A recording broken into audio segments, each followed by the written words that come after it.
मुझे इस बात की खुशी है कि मुफ्ती साहब ने भी मान लिया कि नेचर में कोई इंसाफ नहीं है। बाकी है कि आपने मेरी एक बात का जवाब नहीं दिया, जिससे मुझे शिकायत है कि फेथ क्या है और आप फेथ मांगते क्यों हैं मुझसे? आप तो लॉजिकल हैं, आपके पास तो सारे रैशनल हैं, आपके पास सारे सबूत हैं, तो आपको फेथ की डिमांड क्यों करते हैं कि भाई तुम सरेंडर कर दो और सवाल मत करो?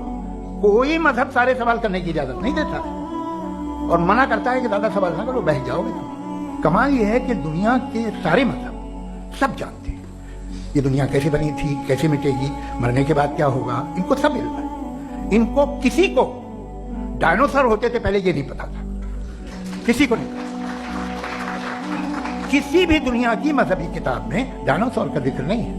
जिस दुनिया में आप बैठे हैं सर, ये हॉल जो है, ये इलेक्ट्रिसिटी जो है, ये माइक जो है, जिस हवाई जहाज से आप आए थे, वो जिस कार से आप यहाँ आए हैं, ये सब उन लोगों की बनाई हुई है जिन्होंने सवाल किए थे। ये दुनिया जिसमें आप आज आराम से हैं, ये उन लोगों की बनाई है कि जिन्होंने सवाल किए थे और हर स्टेज पे इन सवालों को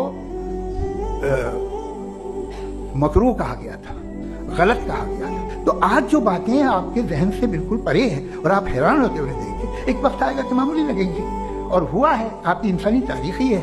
इतनी जल्दी सारे फैसले आप मत कर लीजिए, थोड़ा ये ह्यूमिलिटी रखिए कि भाई ये हमें नहीं मालूम। ये कहने में क्या है? ये यूनिवर्स कहाँ तक फैली, ये कब से है और कब तक रहेगी, हमें नहीं मालूम। आपने फैसला कर लिया कब बनी। ये आपके हिसाब से कोई 14 बिलियन ईयर बनी जो समझा जाता है। उससे पहले हजारों करोड़ों अरबों साल तक खुदा बैठा क्या कर रहा था? खामोश बैठा था, ऐसी जमाइयां ले रहा था। फिर उसे आइडिया आया, यार एक काम करते हैं, वक्त अच्छा गुजर जाएगा, यूनिवर्स में काम चले। सोचिए, तो हम अपनी जहालत से लड़े, उसकी परस्तेश न करें। Thank you so much. तर्कों की श्रृंखला में राउंड 2 के लिए मुफ्ती साहब को आमंत्रित कर रहा हूँ। शुक्रिया।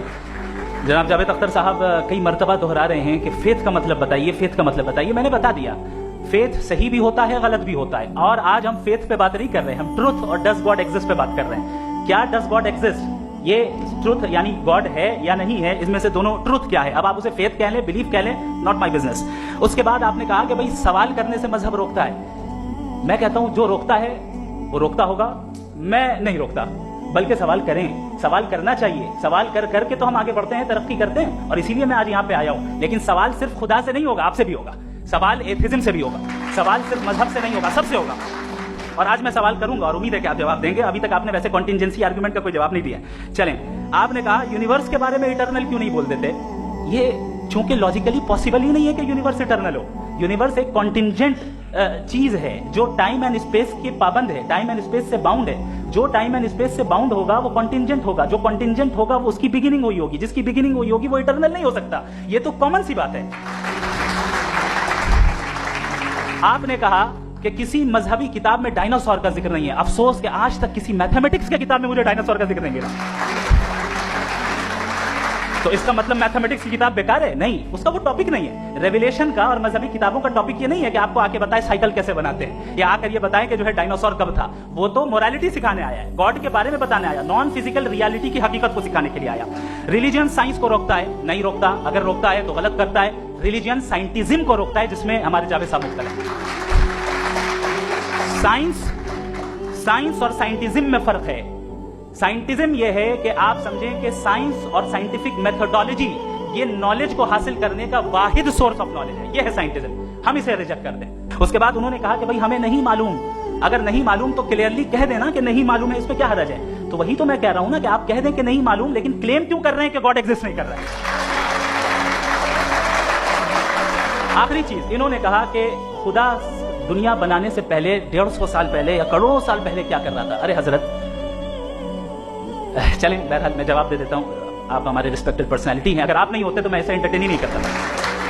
टाइम, ये 100 साल पहले या 100 साल बाद, पहले बाद में अभी, ये वो अल्फाज हैं जिनका ताल्लुक टाइम से है। टाइम शुरू ही हुआ है यूनिवर्स की बिगिनिंग के बाद, तो उसके पहले खुदा क्या कर रहा था? सवाल इलॉजिकल है, ये फेलेसी है। यानी आप ये कह रहे हैं कि यूनिवर्स के बनने से पहले खुदा क्या कर रहा था। टाइम के बनने से पहले, पहले का ताल्लुक टाइम से, टाइम उस वक्त था ही नहीं, तो ये सवाल ही इनवैलिड है खुदा के ताल्लुक से। इसकी एक मिसाल आप ले रहे हैं।